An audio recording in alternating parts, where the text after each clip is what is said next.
مچ استارت شد. من حتی اگه وید چم هم ویدیو تمومه، ولی خب یه دوبار بازی کردم به خاطر لگ تیریکس که خودتون میدونید دیگه.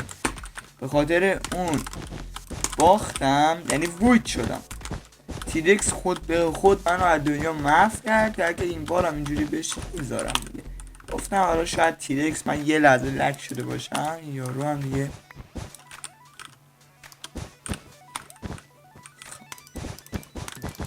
اینجوری خوبه. حالا تو رفتی اونجوری کردی من اینجوری کنم خوبه. بد من وید شد بهترین موقع.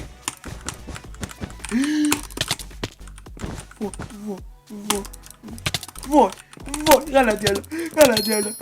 وای مگه میشه بدشو زدم. تو هم بزنم خب و باختم، یعنی چالشو باختم و از بازی لیو میدم.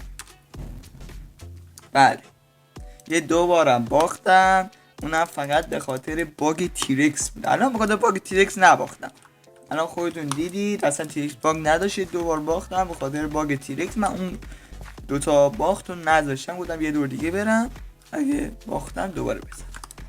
بعدا نگید فقط بردشو میذاره که من اینجوری نمیکنم. برد با منه.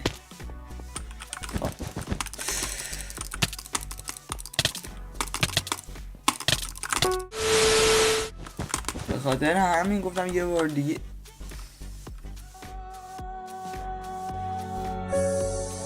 تیرکس مایند، بزرگترین سرور ماینکرافت ایران.